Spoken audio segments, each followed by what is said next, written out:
Baie welkom by vandag se uitsending.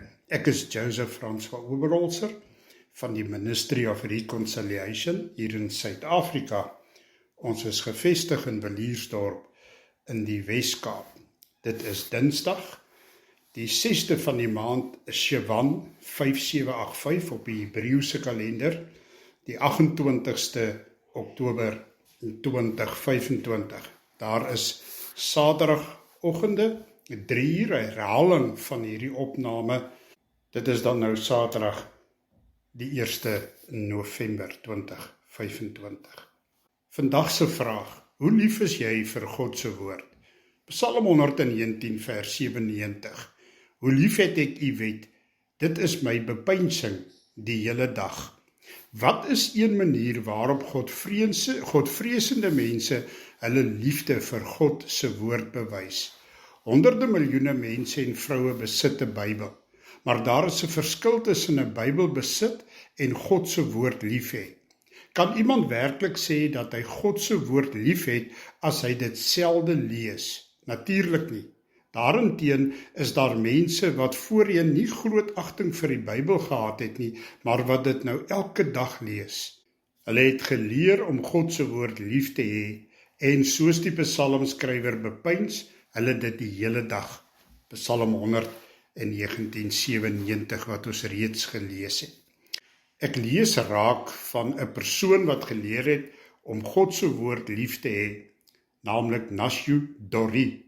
Saam met medegelowiges het hy dekades lank volhard terwyl hy die Here in sy vaderland Albanië gedien het. Die werk van die Here se getuies was gedurende 'n groot deel van daardie tyd verbied. En hierdie getroue Christen het maar min Bybellektuur ontvang. Maar broer Dorrie se geloof het sterk gebly. Waarom? My doelwit, het hy gesê, was om die Bybel ten minste 'n uur elke dag te lees, wat ek omtrent 60 jaar lank gedoen het, totdat ek nie meer mooi kon sien nie. Tot nog onlangs toe was die hele Bybel nie in Albanees beskikbaar nie. Maar broer Dorrie het as kind Grieks geleer en hy het dus die Bybel in daardie taal gelees. Gereelde Bybel lees het broer Dorrie gedurende verskillende beproewings versterk en dit kan ons ook versterk. Hoe lief is ek en jy vir God se woord? Ontwikkel 'n verlange na God se woord. Watter gesindheid moet Christene teenoor God se woord ontwikkel? Ontwikkel soos pasgebore kindertjies 'n verlange na die onvervalste melk wat tot die woord behoort, het die apostel Petrus geskryf in 1 Petrus 2 vers 2. Net soos 'n baba na sy moeder se melk smag, is dit vir Christene wat bewus is van hulle geestelike behoefte werklik aangenaam om God se woord te lees. Is dit hoe jy voel? Indien nie, moenie moed opgee nie. Jy kan ook 'n verlange na God se woord ontwikkel. Wat behels dit om Bybel lees 'n daaglikse gewoonte te maak? En ek wil net hierby voeg dat om Bybel lees 'n daaglikse gewoonte te maak, is sekerlik die beste gewoonte wat jy kan aankweek. Om dit te doen, moet jy jou eers dissiplineer om Bybel lees 'n gewoonte te maak. Indien moontlik 'n daaglikse gewoonte, Handelinge 17 vers 11. Jy sal dalk nie elke dag 'n uur aan Bybel lees kan wy soos Dorrie nie, maar jy sal heel waarskynlik elke dag 'n tydjie op sy kant sit om God se woord te lees. Baie Christene staan soggens 'n paar minute vroeër op om oor 'n skrifgedeelte te pyns. Kan daar enige beter manier wees om die dag te begin? Ander verkies om die Bybel te lees net voor hulle gaan slaap en die dag so af te sluit. Nog ander lees die Bybel op 'n ander geleë tyd. Die belangrike saak is om die Bybel gereeld te lees. Neem dan 'n paar minute om te bepeins oor wat jy gelees het. Kom ons kyk na 'n paar voorbeelde van persone wat daarby baat gevind het om God se woord te lees en te bepeins. En net voor ons daarna kyk en aangaan, 'n persoonlike getuie vir ons as gesin. Ons staan elke oggend vroeg genoeg op. om voordat ons die huis verlaat, Bybelstudie saam te doen en die nagmaal te gebruik. So dit geskied rondom 6:30 se kant in die oggende. Dan lees ons die woord en ons gebruik die nagmaal. En ons bid saam. In die aand kom ons gewoonlik so teen 6:00 weer by mekaar. Ons doen Bybelstudie en ons gebruik die nagmaal saam. Hierdie is nou al 'n deurdrenkte goddelike inspirasie in ons as huisgesin. Want sien, die Here kweek huisgesinne vir hom. Ons is deel van een groot huisgesin. Ons is die liggaam van Jesus Christus. Ons is sy bruid. Wanneer Jesus ons kom haal, gaan ons almal een wees in die hemel en ons kan dit reeds hier op aarde beoefen. Maak 'n punt daarvan om Bybelstudie saam met jou gesin te doen. Vir God is die gesin baie belangrik. Goed, dit bring ons dan nou by die persone wat die Bybel gelees het en dit daagliks oor en oordink het, bepeins het. Die eerste een, 'n psalmskrywer wat God se wet liefgehad het. Al weet ons nie wie die skrywer van die 119de psalm was nie, wat kan ons omtrent hom leer as ons lees en pyns oor wat hy geskryf het? Die skrywer van die 119de psalm het ongetwyfeld groot waardering vir God se woord gehad. Wie het daardie psalm geskryf? Die Bybel sê nie wie die skrywer was nie, maar uit die konteks kry ons 'n paar besonderhede oor hom en ons weet dat sy lewe nie sonder probleme was nie. Van sy kennisse wat veronderstel was om aanbidders van die Here te wees, het nie sy liefde vir die Bybelbeginsels gedeel nie. Die psalmskrywer het nietemin nie toegelaat dat hulle gesindheid hom verhinder het om te doen wat reg is nie. Psalm 119 vers 23. As jy saam met iemand woon of werk wat nie Bybelstandaarde respekteer nie, sal jy moontlik ooreenkomste tussen die psalmskrywer se situasie en joune sien. Hoewel die psalmis 'n godsvreesende man was hy beslis nie eie geregtig nie. Hy het sy eie tekortkominge openlik erken. Psalm 119 vers 5, 6 en 67. Hy het egter nie toegelaat dat sonde hom beheer nie. Hoe sal 'n jong man sy pad reinig, het hy gevra. Sy antwoord, deur op sy hoede te bly ooreenkomstig u woord. Psalm 119 vers 9. Toe het die psalmskrywer beklemtoon dat God se woord waarlik 'n kragtige aansporing ten goeie is deur by te voeg. Ek het u woord in my hart gebere, dat ek teen u nie sal sondig nie. Psalm 119 vers 11. Iets wat ons aanspoor om nie teen God te sondig nie, maar inderdaad kragtig te wees. Waarom moet jong mense veral bewus wees van die belangrikheid om die Bybel daagliks te lees? Dit sal verstandig wees van Christen jong mense om na te dink oor die psalmis se woorde. Jong Christene word vandag aangeval. Die bose Satan sal baie graag die jonger geslag van die Here se aanbidders verdorwe wil maak. Satan se doelwit is om jong Christene in versoeking te bring om aan vleeslike begeertes toe te gee en God se wette te oortree. Rolprente en televisieprogramme weerspieël dikwels die duiwel se denke. Die sterre van sulke programme lyk na aantreklike en gawe mense. Onsedelike verhoudings tussen hulle word as normaal uitgebeeld. Wat is die boodskap? Dit is in orde vir ongetroude persone om geslagsomgang te hê solank hulle mekaar waarlik liefhet. Ongelukkig is daar jaarliks talle jong Christene wat voor hierdie denkwyse swig. Party ly skibreek wat hulle geloof betref. Groot druk word dus inderdaad uitgeoefen. Maar is die druk so erg dat dit vir jong mense onmoontlik is om dit te verstaan? Hoegenaamd nie. Die Here het 'n manier voorsien waarop jong Christene slegte begeertes kan oorkom. Hulle kan enige wapen wat die duiwel kan ontwerp weerstaan deur op hulle hoede te bly ooreenkomstig God se woord en God se woorde in hulle harte bære. Die skrywer van Psalm 119 het uitgeroep, hoe lief het ek u wet, Psalm 119:97. Na watter wet het hy verwys? Na die Here se geopenbaarde woord wat die Moseswette insluit. Party sal dalk hierdie wet aanvanklik verwerp en verouderd en wonder hoe enige iemand daarvoor lief kan wees. Maar wanneer ons oor die verskillende fasette van die Moseswet nadink, soos die psalmskrywer gedoen het, kan ons die wysheid agter daardie wet insien. Benewens al die profetiese aspekte van die wet is daar die sanitêre en die eetkundige voorskrifte wat reinheid en goeie gesondheid bevorder het. Levitikus 7:23 en 24, 26, Levitikus 11 vers 2 tot 8.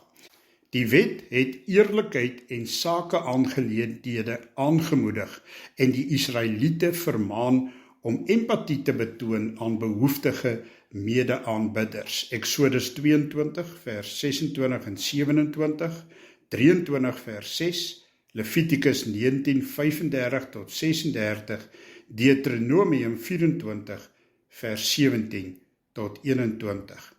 Regterlike beslissings moes onpartydig wees, Deuteronomium 16 vers 19 en 19 vers 15. Na mate die skrywer van Psalm 119 ondervinding in die lewe opgedoen het hy ongetwyfeld gesien hoe goed dinge afloop vir diegene wat God se wet toepas en sy liefde daarvoor is versterk.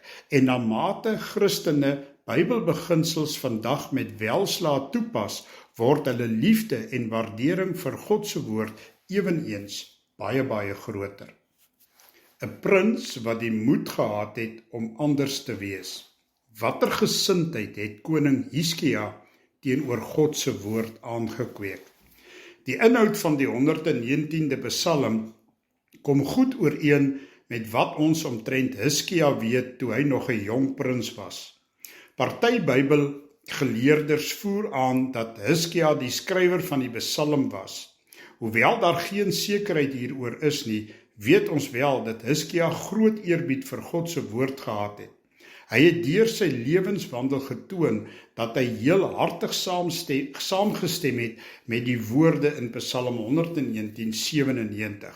Die Bybel sê van Hiskia, hy het die Here aangehang sonder om van hom af te wyk en sy gebooie onderhou wat die Here Moses beveel het. 2 Konings 18 vers 6. Hoe moedig Hiskia se voorbeeld Christene aan wat nie deur godvreesende ouers grootgemaak is nie. Hiskia het blykbaar nie in 'n godvrugtige gesin groot geword nie. Sy vader koning Agas, wat 'n ontroue afgodsaanbidder, wat ten minste een van sy seuns, Hiskia se eie broer, lewendig verbrand het as 'n offerande aan 'n valse god. 2 Konings 16:3.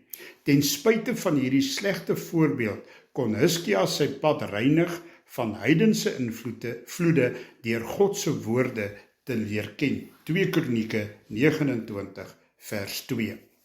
Terwyl Hiskia toegekyk het, hoe het sake vir sy ontroue vader afgeloop? Terwyl Hiskia opgegroei het, het hy persoonlik gesien hoe sy afgodsaanbiddende vader die land regeer. Juda is deur vyande omring. Daar was Resin, die koning van Sirië, wat saam met koning Peka van Israel opgetrek en Jerusalem beleer het. 2 Konings 16, 5 tot 6. Daar was die Edomite en die Filistyne wat geslaagde aanvalle op Juda gedoen het en self 'n paar Judeese stede ingeneem het. 2 Kronieke 28, 16 tot 19. Hoe het Agas hierdie krisisse hanteer? In plaas daarvan om die Here om hulp te smeek teen Sirië, het Agas hom tot die koning van Assirië gewend en hom omgekoop met goud en silwer, insluitende dit wat in die tempelskatkis was. Maar dit het nie blywende vrede vir Juda meegebring nie. 2 Konings 16 vers 6 en 8. Wat moes Hiskia doen om nie dieselfde foute as sy vader te begaan nie? Agas het uiteindelik gesterf en Hiskia het op die ouderdom van 25 jaar koning geword 2 Kronieke 29:1. Hy was betreklik jonk, maar dit het nie gekeer dat hy 'n suksesvolle koning word nie. Hy het nie die handelswyse van sy ontroue vader gevolg nie, maar by die Here se wet gebly. Dit het 'n spesiale opdrag aan konings ingesluit. As die konings op die troon van sy koninkryk sit, moet hy vir hom 'n afskrif van hierdie wet in 'n boek skrywe, uit die wat voor die Levitiese priesters lê, en dit moet by hom wees, en hy moet al die dae van sy lewe daarin lees, dat hy kan leer om die Here sy God te vrees deur al die woorde van hierdie wet te hou. Deuteronomium 17 vers 18 en 19. Deur God se woord daagliks te lees, sou Hizkia leer om die Here te vrees en nie dieselfde foute as sy goddelose vader te begaan nie. Wat beteken dit om die Here te vrees? Om die Here te bevrees beteken jy het 'n ongelooflike diep respek vir die Here en jy kniel voor hom en jy aanbid hom as die enigste ware lewende God. Hoe kan 'n Christen daarvan seker wees dat hy in geestelike sin alles wat hy doen voorspoedig sal uitvoer? Dit was nie net die konings van Israel wat aangespoor is om voortdurend oor God se woord na te dink nie, maar alle godvreesende Israeliete moes dit doen. Die eerste Psalm beskryf 'n waarlik gelukkige man as iemand wie se behaag in die wet van die Here is en sy wet dag en nag oordink. Psalm 1 vers 1 en 2. Die psalmskrywer sê aangaande so 'n man, alles wat hy doen, voer hy voorspoedig uit. Psalm 1:3. In teenstelling hiermee sê die Bybel van iemand wat nie geloof in die Here, 'n God het nie, hy is 'n besluitlose mens, onbestendig in al sy weë. Jakobus 1 vers 8. Ons almal wil gelukkig en voorspoedig wees. Gereelde, betekenisvolle Bybellees kan tot ons geluk bydra. Kom ons skep 'n bietjie asem. Ons sal graag van u wil hoor. Miskien het u idees waaroor ons dan ook kan praat en Bybelstudie doen daaroor op Dinsdae en dan die herhalings op Saterdag. So skryf aan ons, e-mail ons by info.ministry.reconciliationsa@gmail.com. Ons doen baie uitreikwerk, so as jy wil hê ons met die woord na u huis toe bring of in u omgewing oor die evangelie kom gesels, ons doen dit baie graag. Bespreek ons by 072-7586-742. Ons gaan aan. Hoe lief het jy God se woord? God se woord het Jesus versterk. Hoe het Jesus getoon dat hy God se woord lief het? By een geleentheid het Jesus se ouers hom in die tempel in Jerusalem gevind, waar hy tussen die leermeesters gesit het. Hierdie geleerdes in God se wet was die hele tyd verbaas oor sy begrip en sy antwoorde. Lukas 2 vers 46 en 47. Dit was toe Jesus 12 jaar oud was. Ja, selfs terwyl hy nog baie jonk was, het hy klaarblyklik 'n liefde vir God se woord gehad. Later het Jesus die skrif gebruik om die duiwel te bestraf toe hy gesê het, die mens moet nie van brood alleen lewe nie, maar van elke uiting wat deur die Here se mond uitgaan. Matteus 4 vers 3 tot 10. Kort daarna het Jesus vir die inwoners van sy tuisdorp Nasaret getuig en die skrif gebruik. Lukas 4 vers 16 tot 21. Hoe het Jesus 'n voorbeeld gestel toe hy vir ander getuig het? Jesus het dikwels uit God se woord aangehaal om sy lering te staaf. Sy luisteraars was verstom oor sy manier van leer. Matteus 7:28. En geen wonder nie, Jesus se leringe het van God self gekom. Jesus het gesê, wat ek leer is nie myne nie, maar behoort aan hom wat my gestuur het. Hy wat uit homself spreek, soek sy eie heerlikheid, maar hy wat die heerlikheid soek van die een wat hom gestuur het, hy is waardig en daar is geen onregverdigheid in hom nie. Johannes 7 vers 16 en 18. Tot watter mate het Jesus sy liefde vir God se woord bewys? Anders as die skrywer van Psalm 119, was daar geen onregverdigheid in Jesus nie.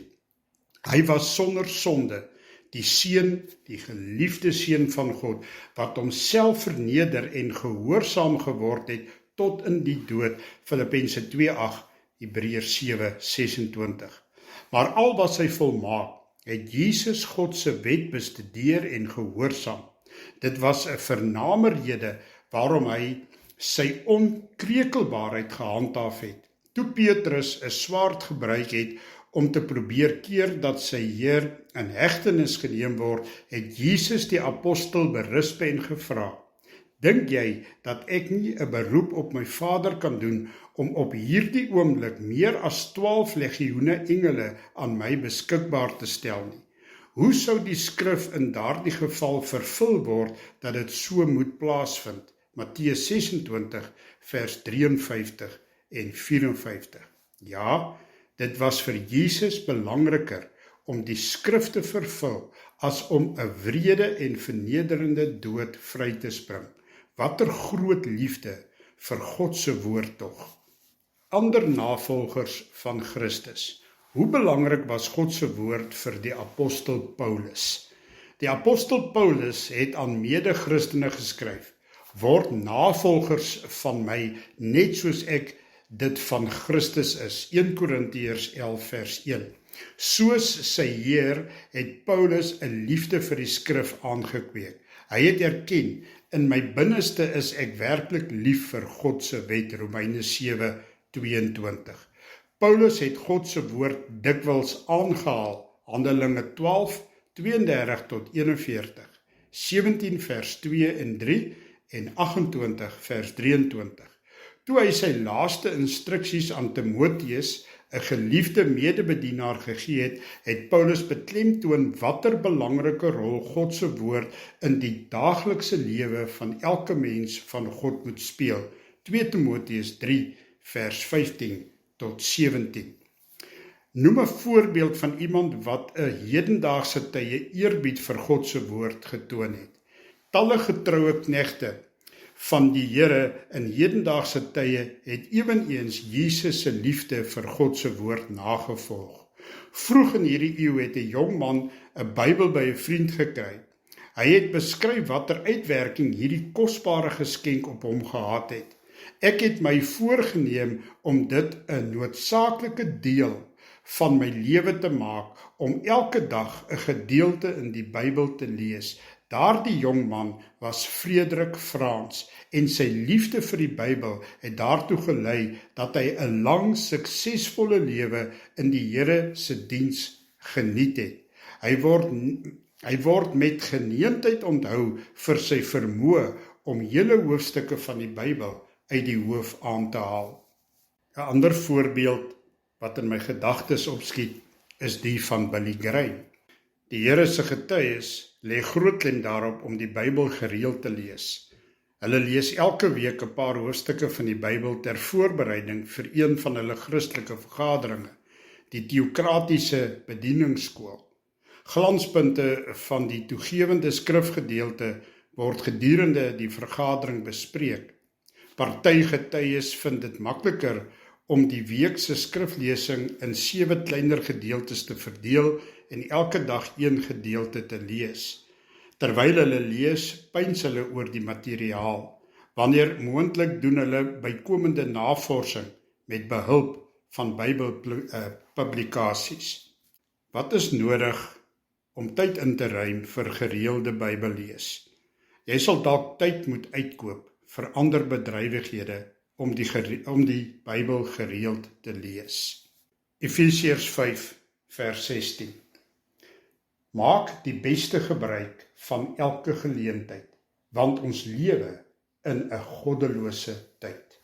Die voordele van tyd uitkoop sal enige opoffering ver oortref. Namate jy die gewoonte aankweek om die Bybel daagliks te lees, sal jou liefde vir God se woord toeneem. Kort voorlank sal jy ook voel om soos die psalmis te sê: Hoe lief het ek u wet, dit is my bepeinsing die hele dag. Psalm 119 97. Hierdie gesindheid om God se woord daagliks te lees, sal nou en in die toekoms vir jou groot voordele inhou. Ja, amen. Hoe lees ek die Bybel persoonlik? Ek hou daarvan om my Bybel oop te maak en dit hardop te lees. Psalm 23. Die Here is my herder, 'n psalm van Dawid. Die Here is my herder, ek kom niks kort nie. Hy laat my rus in groen weivelde, hy bring my by waters waar daar vrede is. Hy gee my nuwe krag, hy lei my op die regte paaie tot die eer van sy naam. Selfs al gaan ek deur donker diepte, sal ek nie bang wees nie, want U is by my. In U hande is ek veilig. U laat my by 'n feesmaal aansit, terwyl my teenstanders moet toekyk. U ontvang my soos 'n eregas. Ek word oorlaai met hartlikheid. O, U goedheid en liefde sal my lewe lank by my bly, en ek sal tuis wees in die huis van die Here tot in lengte van dae. So is dit geskrywe. Ja, amen. Jesaja 42 vers 1. Hier is my dienaar, ek stel hom aan. Ek het hom uitverkies, hy geniet my guns. Ek laat my gees op hom kom. Hy sal my wil aan nasies bekend maak. Jesaja 43 vers 1. Luister, so sê die Here, wat jou geskep het, Jakob, wat jou gevorm het, Israel. Moenie bang wees nie. Ek verlos jou. Ek het jou op jou naam geroep. Jy is myne. Jesaja 54 vers 10 en 17. Berge kan pad gee, heuwels kan wankel, maar my liefde vir jou sal nooit verdwyn nie. My vredeverbond met jou sal nooit wankel nie, sê die Here wat jou liefhet. Geen wapen wat gesmee word om jou aan te val sal iets uitrig nie. Elkeen wat vals teen jou getuig sal gestraf word. Dit is hoe ek die Here vir my dienaars sorg. Ek laat geregtigheid aan hulle geskied, sê die Here. Ja, amen. Ons het voorheen vir mekaar gesê dat Jesus was baie lief vir God se woord. In Jesus se tyd was die Nuwe Testament nog nie geskryf nie. So Jesus het uit die Ou Testament aangehaal, Lukas 4 vanaf vers 16. Hy, dit is Jesus, het ook in Nasaret gekom, waar hy groot geword het, en soos gewoonte was, het hy op die Sabbatdag na die sinagoge toe gegaan. Toe hy opstaan om uit die skrif voor te lees, is die boek van die profeet Jesaja vir hom aangegee, en hy het dit oopgemaak en die plek gekry waar geskrywe staan. Die Gees van die Here is op my, omdat hy my gesalf het om die evangelie aan armes te verkondig. Hy het my gestuur om vrylating vir gevangenes uit te roep en herstel vir die gesig vir blindes, om onderdruktes in vryheid uit te stuur, om die genadejaar van die Here aan te kondig. Nadat hy die boek toegemaak en aan die amptenaar teruggegee het, het hy gaan sit. Die oë van almal in die sinagoge was op hom gerig. Toe begin hy hulle toespreek. Vandag is hierdie skrifwoord wat julle nou net gehoor het, vervul. Jesus se aanhaling kom uit Jesaja 61 vers 1 tot 2 en 58 vers 6. Wat moet ons met God se woord doen? Matteus 28 vanaf vers 18. Jesus kom toe nader en sê vir hulle, aan my is alle mag gegee in die hemel en op die aarde. Gaan dan na al die nasies toe en maak die mense my disippels, doop hulle in die naam van die Vader en ook van die Seun en ook van die Heilige Gees en leer hulle om alles te onderhou wat ek julle beveel het. En onthou, ek is by julle al die dae tot die volëinding van die wêreld, om God se woord oor te vertel en te verkondig. Wat ons opdrag is, moet ons die woord oopmaak en dit begin lees. Prys die Here, ja, amen. My gebed vir elkeen van julle is dat julle as gesin of as individu die woord van die Here sal neem en ten minste een keer per dag daaruit sal lees. Tot volgende keer. Ja, amen.